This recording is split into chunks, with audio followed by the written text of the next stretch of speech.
La base Fekodi internationale, bonjour à tous les Fekodistes, moi c'est Titine Jolie, je suis ici à Kinshasa, capitale de la République démocratique du Congo, notre cher et beau pays. Merci. Naba Fekodiste, surtout dans l'émission Nabiso au Boébi, un grand salon sportif. Nous sommes les patriotes, nous sommes les Fekodistes, nous aimons le Congo avant l'argent, tout avant le minerai à Congo. Donc nous sommes ici, nous sommes le syndicat, il y a des athlètes congolais, nous sommes l'église. Pas au milieu du village, nous sommes l'église au point du village, là où il y a les opprimés. C'est nous, les Fekodistes. On est là dans notre émission. Aujourd'hui, vous savez, l'actualité a toujours dominé dans des dossiers. Dossier, ils ont notre équipe nationale. Ils ont un match. Il y a qualification contre l'Ouzbékistan. Après notre défaite contre la Colombie, État équipe équipe puis la situation ça se passe comment on parlera de dossier billet président la communauté au niveau des États-Unis même na Canada président la communauté na dossier na bino na voice na bino on va parler ça, on parlera la présence il y a comité exécutif il y a FECOFA au région de Houston, vous savez que non pays qui nous a été on a Ebola. Alors, il faut faire 21 jours, il y a le banda isolement pour aller là-bas. Fekofa et tu comme comité exécutif, délégué des membres déjà. Merci. Vraiment, on parlera aussi de la reprise d'entraînement. Il y a Léopard. Au côté Kuna, on parlera aussi pelouse stade de Marty. Qui trompe qui? Ma promoteur qui biso pelouse hybride. Metomoni pelouse synthétique. Qui trompe qui? Et ma prière on évolue vraiment. Il y a Youssouf Moulumbu qui a réagi à propos du match Nebiso contre Colombie. Youssouf Moulumbu étant un ancien Léopard, un ancien capitaine, a fait ce point de vue Naye. À Lobby Ango. Vraiment, merci Naye. Et on va parler également le match RDC Ouzbékistan. Quels sont les enjeux de deux côtés? Quels sont les enjeux à match pour l'Ouzbékistan? Quels sont les enjeux à match pour la République démocratique du Congo? Vous savez, on va parler de notre coach des SAP et dossier des CMP. On parlera également les probables joueurs au Bazali séduit la prestation. L'équipe nationale Nabiso na Coupe du Monde au Bazako Lingakuya. Le part. On va parler dossier Nabango. On parlera également qualification déjà dans quelques pays d'Afrique.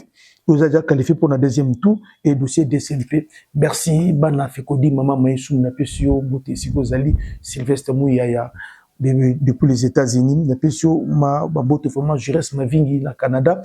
Puis Maman Fifi, Bambote, Maman Maïsou, Napesio également, Bambote, Deng Massoudé Beta Maka, Maman Mireille Senga, Yagika Kisse. Un grand merci, Naba Fekodi, surtout sans plus tarder, Bana Fekodi. On va commencer avec les dossiers billets. Ici, dans l'émission Oyo, nous sommes les gendarmes. Nous sommes l'église au point du village. Batoubaza Kolela. Concernant Mamba Babiye. Tout cela qui est à Houston, le président de la République, le président de la coordination Yafekodi internationale, le chef de l'État. Vraiment, merci à avoir lié comme président de coordination parce que, à ce qui concerne les moyens, vraiment, président de coordination Yafekodi, le chef de l'État, a résilié les moyens. Donc, maman ambassadrice Nabiso, Yvette Kapinga Ngando. Et pourtant, la dame, il y a Batou Azala qui n'a innocent. C'était juste une question. Il y a ministre, n'a pas réseau de distribution, babiye naye, nde ba tira biso, ba mbutu. Nazala exemple mon dans le barango. N'appelle ça exemple en Maroc était parce que dans le Maroc puis mon babiye créera des autres. N'appelle ça exemple à Abidjan parce que chez l'excellence l'ambassadeur Gilbert Neya Nabina na Abidjan. Vraiment, RDC n'a habité parmi les meilleures nations en termes d'organisation. À chaque match, il y avait minimum 8 bis. Problème public. Et il y avait des billets. La diaspora, parce que les diasporas, ceux qui sont billets, n'amboka. Comme sous tutelle, il y a ambassadeur. La diaspora, na Abidjan, comme sous tutelle, il y a ministre de l'Éducation, Excellence Gilbert Neya Nabina. Tu peux se monter ces gars, aux alliés, organiser ma communauté qui toque. Token États-Unis to zomo na mbutu token na to lobeli yango token na Mexique awa le match contre Colombie to mon côté organisation TikTok nazaki premier ya organisation TikTok maintenant on se prépare pour le match ya Atlanta zo singa makele l'été les match singa kimia harmonie ezala entre biso na biso. Le peu de billets que le gouvernement congolais a sombi. Bien que nous ne sommes pas d'accord avec ce billet, mais le peu de billets que le gouvernement congolais a sombi, le ministre Didier Boudimou a fait une réunion sur le Nabatou. FC Bango a besoin de concernant la distribution, il y a des billets. Le peu de billets là est que suffit de battre nos sautés. Mais toujours, c'est un partage des équitables. Mais lors de déplorer, on billet, on a président, la communauté des États-Unis. Le président de la communauté des États-Unis va se comporter ma bien. Il va se comporter ma bien. Ban na fait kodi, boyo kangai. Basali réunion basololi, ministre Sengi Bango que non, makelele bimate basala musala bien. Et comme il a partagé ba billet, ba président de la communauté Bango bazotuna biso par na biso za combien? Moi je pensais que par baza retourner zali par ya communauté. Or non. Par na yemo ko no président communauté. Donc chaque président communauté na chaque état azumi tuna par na yeza combien ba billets. Moi je me pose la question. Vous savez qu'il y aura ça, c'est 1150 billets. États-Unis, c'est 54 États. Vous disons, y compris, le Canada. Vous divisez bien en billets. Mais lorsque je ne parle pas du président, mais le président, il y a une communauté, qui est égoïsme, le député, le politicien RDC, par le président, et qu'ils ont combien? Vous êtes président de la communauté. Ceux qui sont, admettons, 36 billets. Il y a 36 billets, on est allé dans la communauté. Toi, tu veux qu'il m'appelle ça, président de la communauté, combien de billets? Déjà, si on te donne même 36 billets par communauté, il y a 36 ou on est à 54 États, y compris les structures reconnues dans l'ambassade de Nabiso. Et pas ma maman, Mireille Katende. Dans Washington, on a une beauté. Dans Washington, on a une beauté vraiment. Tout ça, la structure des États-Unis a reconnu l'ambassade. Ils ont besoin de billets pour la battre. Maintenant, le président de la communauté a besoin de billets pour la billets d'abord. Et pourtant, si le président est encore, admettons, le président est encore 36 billets. Dans 36 billets, on sous-entend déjà le président a besoin de billets. En repère, c'est moi si n'est pas bananaï. Ce sont des Congolais, ce n'est pas un problème. Peut-être que ça y est, moi si n'est pas un problème. Dans 3 billets, ce n'est pas un problème. Ce sont des combats qui n'ont pas de stade. Mais lorsque les présidents ont réclamé, le président a un billet au hier. Après, après, c'est bien la communauté. Il y a des gens qui ont combien de déjà, on a aux Européens, c'est moi, si nous sommes en Nomoko. Nous sommes en Bali. Si on a appelé ça Yomoko. À part. Moi, comme tu m'as dit, ça me m'a dit. Ngai ba biye o na zolo ba iponso teka. O na zote ba des appels ngate. Eza ba Congolais o za ana Kinshasa. Di ba singa ngiso na ambassade faut za na ba biyo sombaki. Ba sombaki ba biye ba match. Et qu'à cause il y a Ebola, aux États-Unis, on ne peut rien faire na babiye wana. Nde babiye wana, il faut qu'on revendre yango. Yango biso tozo teka. Mais babiye o l'état congolais a sombi a pesi batu. Soko ngana teka bien na teka bien na te. Parce que eza ko escroquer congolais, nous escroquer congolais.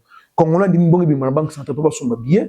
Alors yo zo su bien ngote kan so congolais. Peut-être que mbongo congolais mo wana te. Ngaza babiye o batu sombi ba keité. Te tozo ko teka. Bah, président de la communauté, ici je voulais m'adresser personnellement à président Ilo Mutombo, le frère, il y a le jeune Mutombo du Québec. Président, vous savez qui réunion. Réunion, vous savez qui, vous savez, vous savez, il y a un problème. Mais bateau sur la bango, vous êtes égoïste. Président, vous avez le frère biologique, il y a Mutombo du Québec. Talaran, il y a Mutombo du Québec. Talaba honneur. Talaba mérite de payer sa guénamboka. Alors qu'on salir comme moi, président Ilo Mutombo, le frère de Mutombo du Québec, qu'on salir comme moi. Ce qui est président de la communauté, il a besoin de billet pour non pour naïe, pour payer ses billets. Vous me battez la communauté, vous avez billet, vous avez besoin de billet parce que le président de la communauté, il a 5 ans, il a personnellement. Mais la structure où ils allaient affilier, reconnue au niveau de l'ambassade de Nabiso, président Ilo Mutombo, paye sa bango billet. Paye sa bango billet. On a besoin de battre qui est stade pour l'équipe nationale. Tel la ligne Colombie, battre qui stade pour le Kabiso. On ne cherche pas tout le comme bon côté derrière billet. À bon attendez. Nazana ba audio, il y a ba réunion. Nazana ba audio. Ce qui kaka ko persister. Ngala ko balancer ba audio. Nazo menacer binoté. Vous avez ndeko na ba congolais. Non menacer binoté. Maintenant tu la patrie. Makama tali patrie, di kama yana li kezalate. Di kama mboka o tu za tribu moko politique pour tout nous zalate. Congo c'est Congo. Pour le Congo, je suis Soki na monika raboto persister président Ilo Mutombo soki bato persister la position kaka wana qui va pesa no ba billet ngana ko soba audio tout nazana on balancer yango et le ministre Didier Bodimbo donc tindele personnellement peut-être ba yeba nazana kana numéro ministre nasalaka nango va fait code na ko tindele ba audio akoyoka ba audio tongo tout na ngai no makino tala ba président ba communauté ba on ba sali ba bloko wana. Et nous citer le combat du président de la communauté Bazali côté Kona. Je pense merci nous on va évoluer. Biso zabana IVPP. Baninga ba oluka ba biye bazo kemba. L'état soumis ba biye yo président de la communauté zo la biye. Ah papa, on tout le monde ba parti pour Tina Kinshasa. Ah oui, blo bitumbe bima. Président Ilo Mutombo. Tchala mtuno. Soma comme que clarté. Muna tilata. Ba lobi ba rolo la ministre. Na émission vérité batu ba yebi ke et simba te mama ko kabola ba billet ba yebi ça fait ko di soke simbité muna atlata des ministres za la rana batu biso to wolo la ministre do ba wolo la Didier Bodimbo ba wolo li to ministre tout na sali nini ba wolo li ngai tout na batu kabola ba billet. Allez-y comprendre vraiment merci na ba congolais tout aux États-Unis na pesi no voter to côté no pour la mobilisation tout ça à Dallas.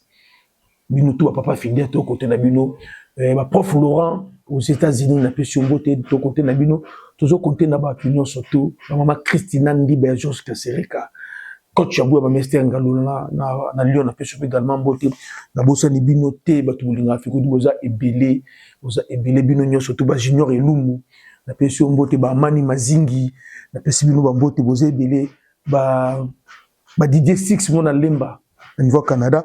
Également, Bambote, on évolue, on parle maintenant notre équipe nationale, FECOFA. Deux membres de la coordination de FECOFA, parce que FECOFA maintenant, dans la communauté, ils ont élu deux membres de FECOFA.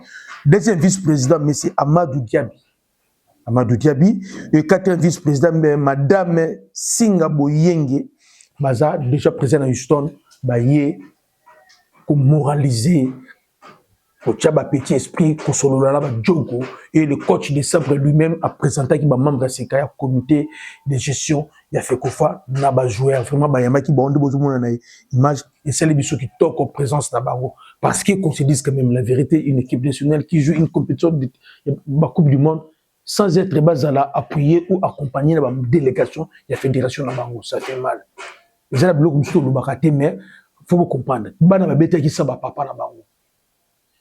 Vous pensez ba papa na bango parce que l'organe technique c'est la FECOFA, c'est pas la présidence de la République.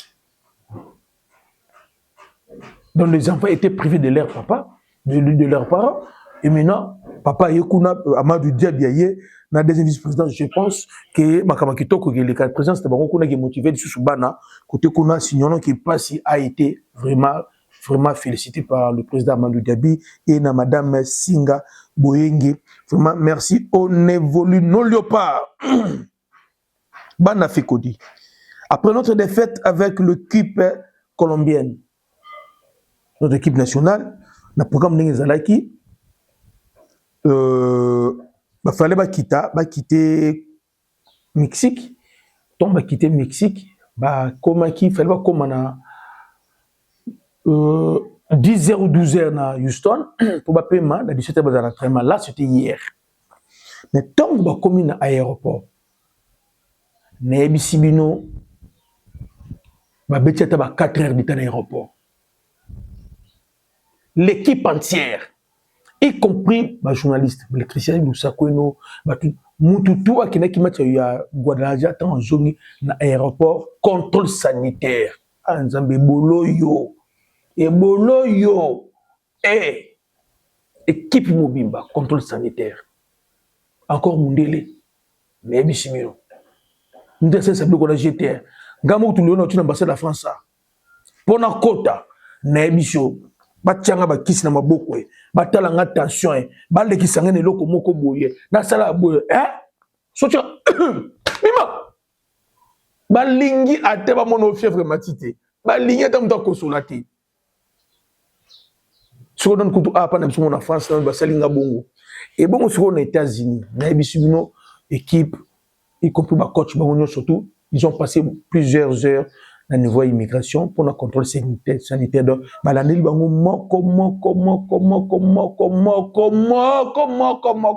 et ils ont tellement de temps.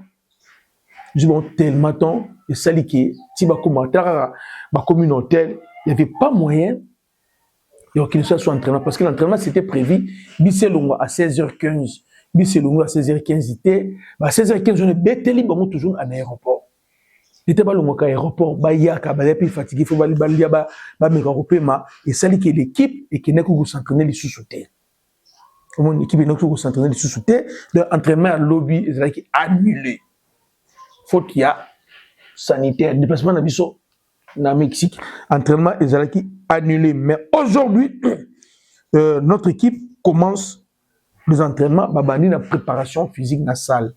Mais les joueurs qui sont concernés pour faire ça, pour la récupération, on a utilisé les joueurs qui n'ont pas joué le match, qui n'ont pas commencé le match à Colombie.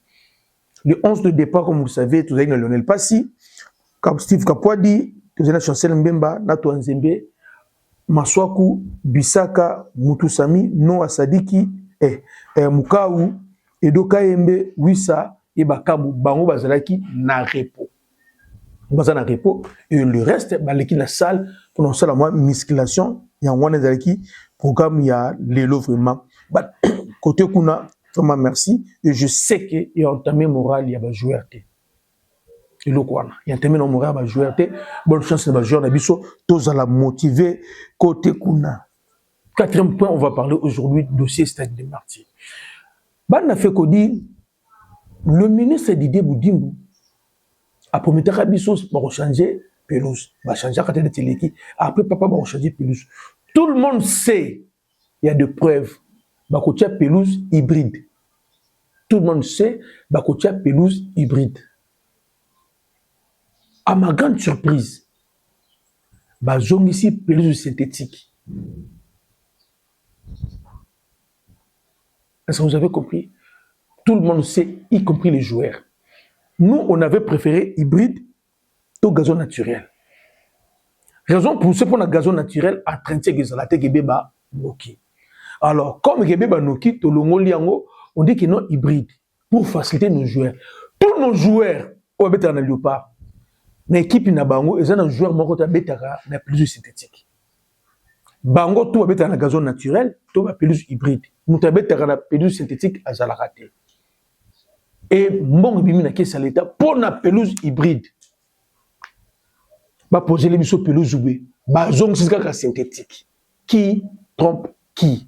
Entre Didier Boudimbo et le gouvernement congolais, nani azokosa nani. Parce que na défi ba kotsa qui na gouvernement contre mbonge bima, ils allaient défi ya pelouse hybride. Ils allaient pelouse synthétique. Mais automoni ils allaient synthétique. Un seul député mon côté Azali, c'est la invitation de Didier Boudimbo à expliquer biso. Dans le document Kochaki, il va sommer la biso hybride. Et pour votre information, synthétique n'est hybride, c'est la prime mon côté. Vous en avez partout, vous pouvez faire Google. Hybride, nani prime mon côté. Pourquoi faut relire kaka, papa? Faut relire ne place une ngoula tu mon faut lire kaka. Mais nous fait qu'on dit que tu dénoncer en tu regarder en côté. Pelouse hybride, ils ont pris monter plus synthétique. Mais autrement c'était des martyrs, ils sont synthétiques. Tolobi, si tolobi, et que c'est Didier Boudimbo, tu as besoin de la vérité. De la vérité, côté Kuna, Kitoko, on évolue. Après notre défaite contre Colombie, l'ancien capitaine Youssouf Moulumbu a péché à Vinaï. Youssouf Moulumbu a dit, pour lui, encore Moulumbu, notre défaite, ils allaient dire, on n'a pas vraiment bien fait la récupération, parce qu'on avait tout donné contre Portugal. On avait joué le match de Portugal comme si c'était match final. Et les athlètes, ils ont tout donné dans le match. Ils avaient tout donné dans le match. Et la récupération, apparemment, c'est la mis bien. En fait, et ça la maki nango, mais ils avaient en terre pour permettre aux joueurs banni, parce qu'ils ont donné beaucoup. Vous devez savoir aussi, on a des joueurs qui n'ont pas vraiment de temps de jeu de club, et on a des joueurs qui ont des âges un peu avancés. Vous comprenez? Dans la compétition, il y a un niveau, un détail, tout et contact. Vous savez, contre Jamaïque, l'éliminatoire, la barrage, je pense que Kenda qui Mexique une semaine avant. Mexique et Guadalajara, ils allaient ville aux altitude. 1500 à 2000 mètres pieds. Ils ont beaucoup de l'icolo. Et dans le côté de l'icolo, il y a un problème d'oxygène et zaraka. Tu vois, exemple simple. Nous avons dans Kinshasa, ce qui a été matadi. Moi, 24 heures à Liboso, nous sommes à Belaka, parce qu'il est tout fait. Parce que l'oxygène, on m'a dit à altitude. Personnellement, lorsque j'étais à Mahagi, pour la première fois que je suis à Mahagi, jour à Liboso, dans Mahagi, dans la bienté. On a un problème. Après 2 jours, après, on a un docteur, non, c'est normal, toi tu viens de Kinshasa. Vous en avez plat, vous en avez plein. Ah ouais, ils ont attitude. Mais ça, non, c'est pas grave. C'est le même problème d'équipe Nabiso. On a commis l'erreur, il y a aucun dénalé, il y a match dans le Mexique 24 heures avant. Je dirais même moins de 24 heures. C'est l'erreur tout ça là qui. Les Colombiens vont mettre ça dans le climat, on va mettre déjà dans le Mexique. Nous, tout ça dans le côté. Tout le jour Nabiso, problème, et oxygène payé. Vu qu'il va mettre une altitude 1500 pieds. Vraiment, malgré cela, félicitations à Bango, to Betaki. Auto Salaki, comme plus souffle, nous moupé, appuyer balé qui naïe, alors que non, tu comprendre Bango.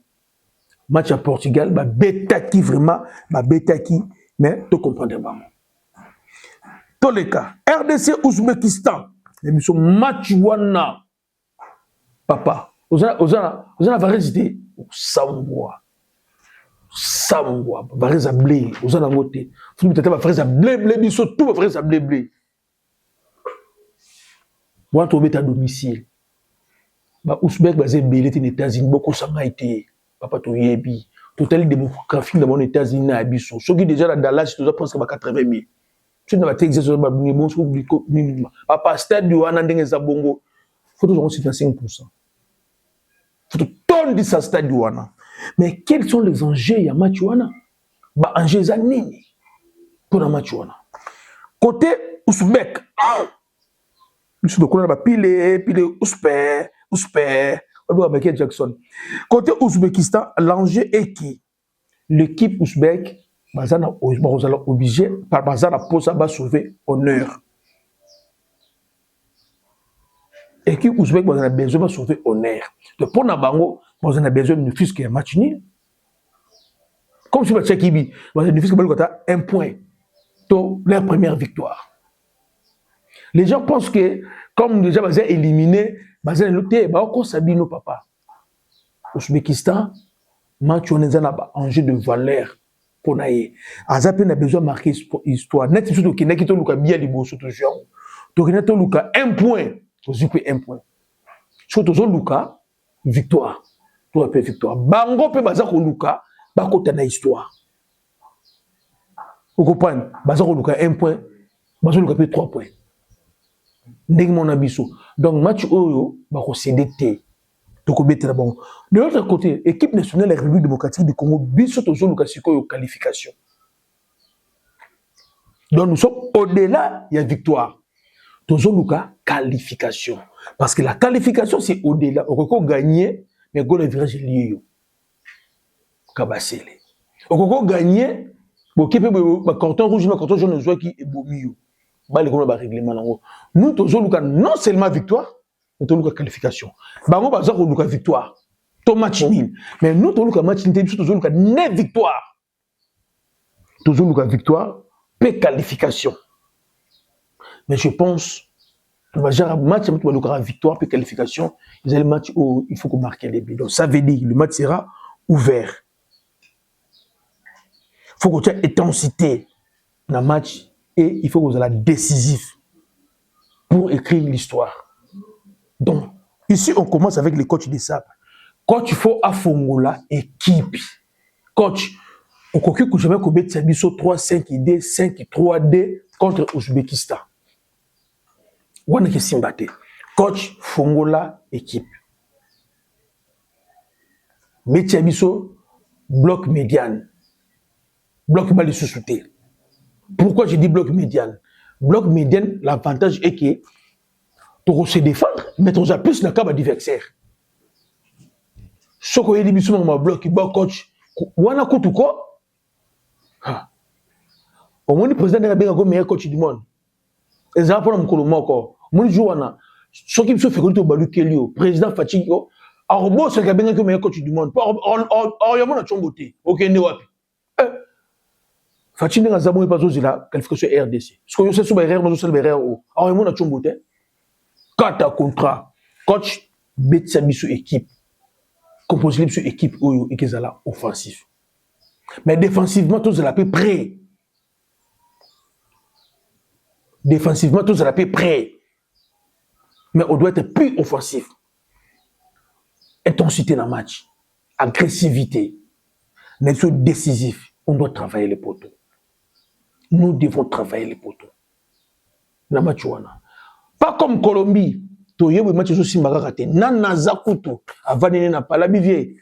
Quand tu as la possibilité de leur mettre ce match. Bisous tu fais dans le quoi, mais tu dois comprendre que ton 3-5 décimité, quand tu fais la varier, vous comprenez? À ce moment-là, 4-3-3, 4-3-3. Abomine peut moututer.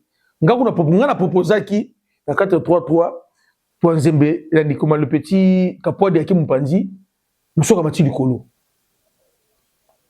Activement, soit que Mathieu Dukolo, comme il est gauche, vous savez à droite. Tout le monde qui est à droite, vous savez à gauche, vous savez à gauche. Makama tike na kati. Na kati wana totie Edoka Embe Mukau na Mutusami. Na sima Capois da Betty Axe na nani. Na ngande nga tshaki Capois da Betty nani. Axe Betty Tonzembe na Mbemba. Bisaka pembeni. Mais naza pas proposé et pesa pe idée kitoko lususu. Akoro saka nde bazaka kabongo. Akeni musika te. Manso kutika la latéral gauche. Bisaka latéral droit, Tikalana. Kapwadi, Natouanzebe, Babeti 4-5. Chancel même Matisse na 6. Vous comprenez? Chancel même Matisse na 6. Aujourd'hui, Edo Kaye Babeti 8. Mukau, demi-air, demi-ailier. Babeti a na Lille, Abima à droite. Abima à droite, puis ça ligne à gauche, puis à gauche, tout ça lié en haut. On avait variété, rechangeé ma position. Zalaki est belé, quand ça la Guinée en côté, mais contre l'Ouzbékistan, coach, coupe quoi? Les autres moments, nous devons marquer bien au Peter 6 premières minutes pour RDC l'Ouzbékistan. On ne peut jamais courir derrière le score. On ne peut jamais créer battation dans le match.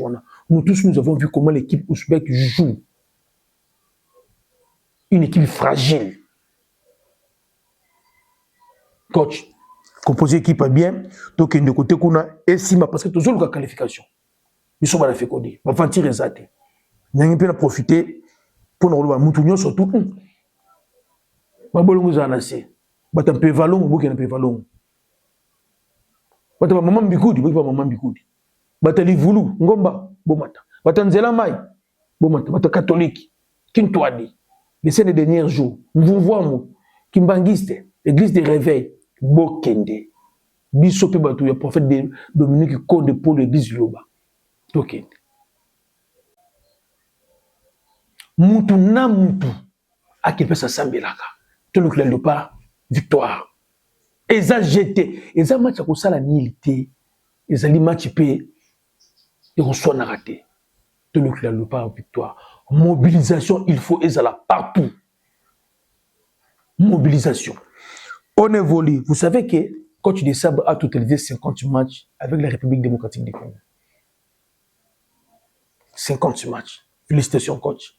50 matchs avec la République du Congo. Dans 50 matchs, là, il a 25 victoires, 14 nuls Non, 14 défaites, non 11 nuls. Statistiques, nous allons bien. Lorsqu'il avait signé le contrat contre nous, notre objectif, c'était à qualifier sur la Cannes du Maroc. On était qualifiés. À qualifier sur le mondial, nous sommes aussi qualifiés. Et tout le mondial, tout le monde est la paix modeste. Parce qu'on ne peut pas exiger ma casse. Mais le niveau de communauté de mondial, on a vu qu'il y a un abisso, puis un abisso, bazapé capable. Donc pourquoi pas oser? Pourquoi pas risquer? Il y a un monde qui est senga, ce objectif est de bipana poule. Donc il y a qui a 3 000. Tu veux nous poule, tu quand on est à l'aise. Mais cette fois-ci, on a vu qu'il y a un. Nous avons bête à ma bouille. Donc on va bipana poule. Tel est notre nouveau objectif tout ça. Tobi m'a peine à poule et c'est faisable. J'ai toujours dit, ceux qui ne pas à gagner, ils ont abandonné le terrain de gagner ça. Tout le staff technique. Ils ont effort conjugué par tous les Congolais. Tous les Congolais. Du nord au sud, de l'est, à l'ouest, au centre. Tous les Congolais. Pour votre information, vous savez que même Basodo va dans la ligne de front. Mabenga Kangai. Fait qu'on dit, Mathieu Erni. Ah, fait qu'on dit, papa, ceux qui le prennent au bêta, n'abissio, n'a pas M23. Oh, bah, ça va Congolais, la Katukuna. Bah, Boundara Chouchouté. Ceux qui n'ont pas aussi, bon, calculer le match à R Léopard. Bon, moi, le jour où on a mis tout le monde à l'Est. C'est prouve que non, c'est l'équipe nationale. Et l'équipe nationale, c'est l'unité. L'équipe. Et bah, Congolais, surtout. Donc, Tosunga, équipe Nabiso, Tokende Kote Kuna, et ça a plaisir pour votre information. On va prendre un peu du repos, pause fraîcheur. Faisons un tour chez nous. L'espace parc Virunga chez Papa Gilles et Maman Dina. Là, nous sommes en France, à Sarcelles. Bokende Kote Kuna, l'eau ya ba mayo, Isakuna. Ngai Moko, na toujours ba mayo, na Tindin, Zolongwa Lelo, je pense, na Boutou Lobé, Gezala déjà Kuna. Bokende, espace parc Virunga, na Sarcelles. Ba mayo ya leopard, ya ba qualité au Fekodi à la terre. Ya TikTok. Bokende Kuna, espace parc Virunga. Ezali restaurant, cuisine congolaise, des à côté Kuna. Biloko bio utaramboka. Bokende Kuna, Bokosepela, Bozala, de citer match de pas, Bozala projeté côté Kuna. Allez-y là-bas, on a match mon anda côté. Espace parc Virunga, je suis Papa Gilles et Maman Dina, Taba, TikTok, Ngola Moseka. Nous avons tout mis sur le col na Shaba. Ah, na Shaba, na Kasavuba, l'engue, ezali wap, Mikungu, Misili, Dongo, Dongo, ezali Kuna, na Ebisibino. Ce pour l'ingi, bala melo, babenga Covid. N'est-ce que vous avez un Covid chez Maman Gina, Maman Dina, chez Maman Dina, na Papa Gilles, na espace parc Virunga, vraiment Maman Dina, Kitoko, na Moussalza Roussala côté Kuna, ils allaient Salamouné, beaucoup de convertir en salle des fêtes, c'est pas un problème. Salle de réunion, c'est pas un problème. Beaucoup de concert, beaucoup de gens en église, comme ils ont dans côté, service traiteur, ils ont Kitoko, Libanda, espace, ils allaient pour le barbecue. Merci, on évolue, on revient au pays. On revient, revenons au pays pour faire plaisir à Bafekodi Stimio surtout. On a un dossier. Papa Naebi Simium Kufa. Ah, ouah, Namakambu, oh, Yum Kufa. Dossier DCMP, les aigles du Congo. Les aigles du Congo, DCMP. C'est non. La phase préliminaire, les aigles du Congo. Match les Sougandengeni. Les Sougandengeni. Bah, tranchapete le côté. Bah, notifiera, il m'en par rapport à Mamba FIFA, qui m'en a en bêtate, à Longo li. Il m'en a appelé le forfait, à Longi. Sans communiquer, sans raison valable, fait qu'on fa, à Zouazong Simana, na Coupe du Congo. Donc, il y a un tirage au sort. Donc, comme on a bah, tirage au sort, les aigles du Congo contre Imana Lissousou, Zambie. Bochini, to. Parce que les aigles pas lobby, la Coupe du Congo, abi, Batio Betena Imana. Abi, a ko betate. Pourquoi ko betate? A lobby que non, Imana déjà pour la forfait. On sous-entend, Azal est sous la Coupe du Congo. N'engé ba équipe sous Longwa qui Imana fait déjà Longwa. Mais par quelle magie Imana zongé? Ça c'est un. Raison poussée par les aigles du Congo. De deux, les aigles a dit, période de sursis, oh, FIFA peut ça Imana. Pour affouter ba nyongona et permettre Imana enregistrer ba joueur. Imana autocité. Donc Imana a tapé quand on a droit, il y a quoi enregistrer ba joueur T. Ça c'est de D. Maintenant 3. La Coupe du Congo, seul détenteur, il y a une licence délivrée par FECOFA, Nde Azara qualifié à Kobeta. Or, pour avoir une licence délivrée par FECOFA, les joueurs doivent être enregistrés dans le système de FIFA Connect. Mais Imana n'est pas autorisé pour enregistrer les joueurs dans FIFA Connect. Maintenant, les joueurs qui vont venir jouer contre les Aigles du Congo, comme un document nini, carte électeur, tout va devenir raison pour laquelle les Aigles a dit non, c'est pas important, aïe, mais fait qu'on faut communiquer à Sali, alors oui, les Aigles quand même dans le stade. Sur les Aigles, Nakoya dans le stade, parce qu'il faut rassembler les joueurs, on a réunir les joueurs. Et puis ça va prendre un match. Motivation pour les Alaka. Tu es dans le stade. Pendant que tu es que l'équipe de Robert Naye, à Rosala Naye, nous sommes qui aillés, et ça qui n'ont pas présenté le document de Kouta. Et le président Chimanga dit que non, ok, premier, ça Borouya. Mais à Teba, tous les joueurs Imana, au moment dans le stade, comme bango, document bakubagbi. Ceux qui ont la carte, ceux qui ont la licence cité, les aigles Robert parce que règlement de Coupe du Congo, non, joueur na licence na Robeta, sans licence Robeta. Donc ceux qui baillent quand on a carte électeur.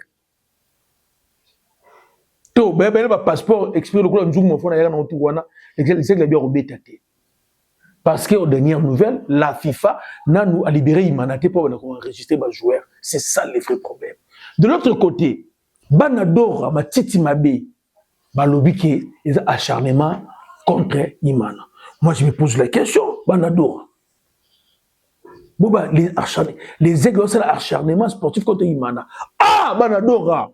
Tu vois qui c'est Imana, quoi? Papa, moi, je connais les amis de gloire, il y a DCMP. Il y a une grandeur, il y a une puissance profondeur à DCMP. DCMP ne peut jamais fléchir devant les aigles. Tout bon qui s'en est sur le plan administratif, papa. Donc, dès le lobby, Oyo, version élite, il y a $105. Oh, il y a $105 yango. Ah, on a 4 boutiques de la fédération. Les attaques qui bloquent les Chinois, ils ont rabino, on a la mire l'ongwete. Il y a $105 yango. Version élite, il y a $105 yango. Il y a $105, version élite. Yango. Yango yo. Bon, ah, on a tabio. Ah, ma FECOFA. Bon, bis super FECOFA, yango yo. Bis FECOFA yango. Donc, ça va varicité. Il y a balabala, oh, Chine, toi, tu Dubaï, sali yemoko, à Kenan yemoko. Bon, bis à Lyoparma, yango yo, il y a fédération. Bon, donc, dans la kati, il y a FECOFA. Donc, biso, bah, FECODiste. Toi, tu vas varice, il y a original. Mon est pinga moko, ça qui n'a pas ngo. Vous allez faire la sac. Bon, vous n'avez pas ngo. Bon, il y a ngo. Donc, attends, on a varice dans le pas original la sac. Bon, yango, yango, d'abord, oh, à $45. Bon, yanga, on a raté une émission yango. Donc, nazoa, l'élo nazo la batou, oh, comme bon komaki, nazo la bango. Yo personne qui a besoin, au sugar numéro bengi au tindi. Ba prix yango, ya mabanga la teka na ngai te na sombe na kaka batou, mo ba prix $45 yango. $45 kaka. Version joueuse à $75. Donc, il ressemble à un côté. Boutique quand on a fait des pirates. Il y a par exemple l'équipe nationale, on a besoin de bon quota, bah jeune peut pas zoma terrain bien. Yango vraiment. Oh fait qu'on fait tout qui par terrain te. En zombon on se somba va zango. Au monde. Va zango. Bana Imana. Chimanga ko kremase Imana te. Il m'a dit ko kremase Imana te. C'est parce que nous na Imana nous avons faille. Des petits Chimanga armes attaquent les aigles.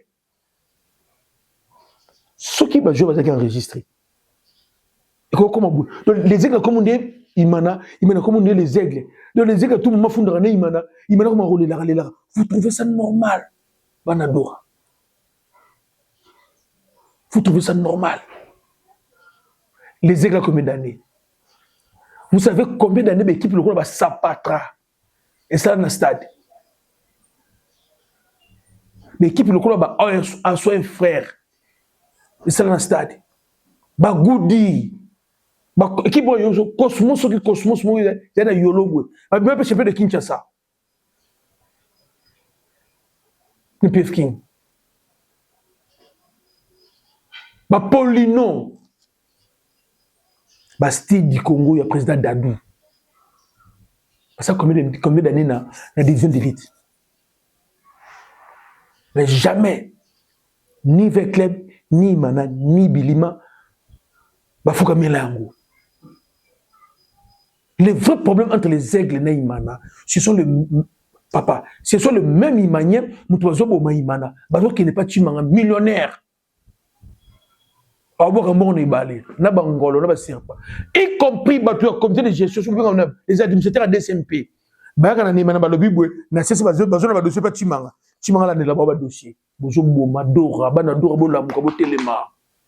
Président Paul Kassembele. Président Paul Kassembele. Président Paul Kassembele démissionné. Démissionné.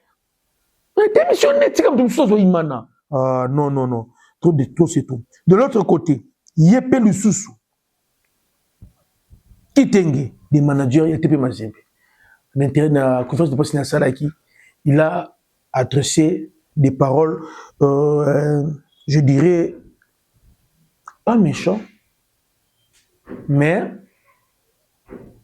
je ne sais pas, patriotique avec Chimanga. Il a dit à Chimanga que Chimanga ne peut pas utiliser sa position actuelle avec les chefs dans le régime actuel.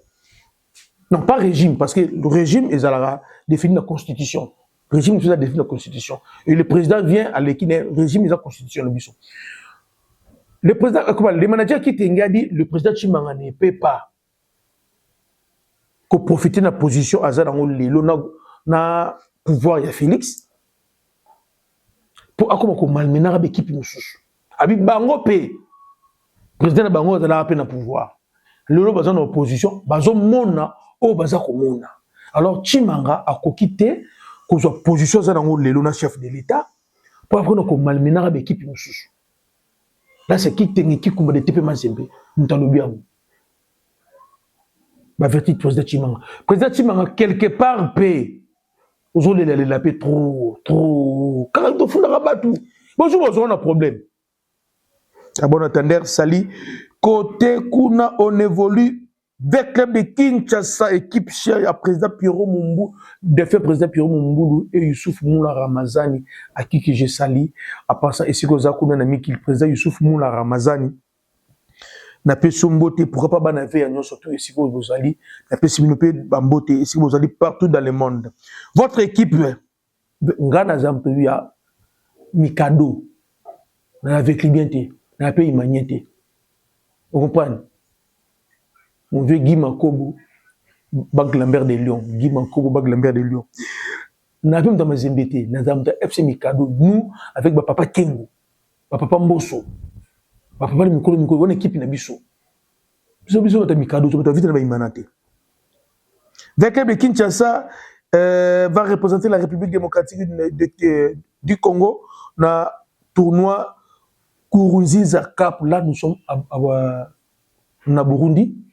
Vous savez, Burundi est juste un pays frère, juste en face de Nabiso, Nabiso, à côté, il y a Kivu côté Kuna. Vecleb de Kinshasa, tournoi président, Netbiso, Salara Fati Cup.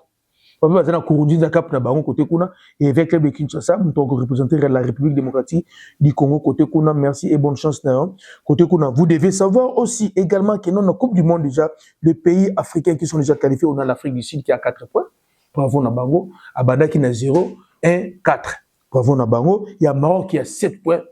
Félicitations, quelqu'un m'a dit que non moni Maroc est 7, Sénégal Kabassele et l'autre boumi Sénégal les alliés orgueil. Et le Gouvernement Sénégal est allé orgueil. Vous comprenez? Balelelo, il faut que la lecture à l'adversaire. Nayo. Sénégal pensait à commis. Or, j'ai toujours dit, il y a 3 sortes d'entraîneurs. Entraîneur Liboso, les entraîneurs Oyo, Yeso Bobetanaye. Azana posa aye bébé telina yote. Lui, il a confiance à football na yé, l'équipe na yé. bakoya bakobeta balle na bango ata besoin minimum ba changer kate bakobeta balle na bango. On avait déjà entraîneur bongo tozali na bango awa lokola ba l'effet bibé so obeta na yo azana tango tayiba yo te akoya na équipe na composer équipe na toro na ye trapèze na ye losange na ye bakobeta na ye bongo na terrain boriba na terrain déjà à Barcelone. On a deuxième forme d'entraîneur. Ils ont le club de Sab, coach Ibenge. Vous comprenez? Coach Ibenge, José Mourinho. Bon problème nous a endéni. Aïe na terrain. Bobando bete match. À partir de bete match, il a comprendre yo a changer système de pour bete manayo. Vous comprenez? Donc à monter équipe mais aïe na terrain atala yo. Bo betina ya comprendre yo abongi équipe ne abeti non. C'est ça qui Ibenge faisait. Yo peut descendre salaka. José Mourinho. Tout ça ba coach misusu bango avant bete na yo. Il faut aïe bao. Déjà Claude Roy, le nouveau sélectionneur il y a Congo Brazza. Claude Roy avant beta na yo faut le comme vidéo na yo. Il faut le aïe ba yo. Comme ça à monter équipe na yé par rapport na yo. Ba coach me faisait belé a na Congo. Ba monter équipe par rapport à adversaire. Ils a ba genre ba coach bongo et nous on va voir ce que ça va donner na coach na biso. Merci côté kuna pour terminé, Banafekodi, le papa de Moukao, vous avez vu ce qu'il a, vous avez écouté ce qu'il a dit, il n'a pas influencé le choix de Moukao. Il a laissé son enfant faire son choix. Et Moukao a fait le choix de son cœur de venir jouer pour le Congo. Aujourd'hui, à part Moukao, il y a beaucoup de joueurs basés à la porte de la République démocratique du Congo. Mais il y a encore beaucoup de parents qui ont hésité et qui ont fait la République démocratique du Congo. Moi, je me pose la question. Pour la Belgique, il y a des gens qui ont été toujours j'étais parmi les 8 meilleurs troisième. Belgique on peut en Wana. Au bout de Belgique, au tel niveau de Belgique. Natango yona kunati. Vous êtes en Belgique. À la position sous la position, bal les hommes cycle changé. Alors donnez-nous les enfants. Quand c'est que monsieur Banate, papa Bana va défendre ma belle vous ne serez pas dessus pour sur notre équipe nationale. Et c'est qu'il y a motivation, il y a partout. Ce qui a retenu aujourd'hui. Problématique, il y a distribution à billets, le niveau à match Atlanta, ça crée des problèmes. Le président des communautés, Bazana Bezo va s'accaparer dans la part du gâteau, avant pas servir communauté. Tolinga, le Konate. Le membre du comité exécutif de FECOFA, Amadou Diaby et Maman Singa, Boyenge Bazar déjà dans le niveau Houston. Quand tu décides de présenter qui va jouer bango côté kuna, va jouer na biso basa qui représente Barata qui manela qui entraînement bango lobby parce que ba passer qui était l'aéroport pour na Italie sanitaire et représente entraînement bani lelo na salle seulement les joueurs qui n'étaient pas de titulaires bango bandi stade de Marty to éviter ba frapper biso. Tout cela qui commande à pelouse synthétique, hybride, tout le monde synthétique, tout éviter, tout la ministre Didier Boudibou a expliqué Bisso, Youssouf Moulumbu, a joué par un petit neba Djogo, a habité comprendre Bango, la personne qui bêta qui ont tout donné à niveau contre Portugal, contre Colombie, c'est normal, peut-être Bazalaba, qui s'est fait faiblesse tout le monde sur le terrain, mais c'est que nous, on doit de déplorer, Isaac et Tokenda qui a presque à moins de 24 heures, presque à moins de 24 heures à match, et pourtant, mais c'est quoi Guadalajara les pays il y a altitude et dans les colos qu'on a oxygène comme un problème vraiment il y a un côté qu'on a merci de ma fécodiste surtout tout coup dans lobby l'émission la biso merci bye.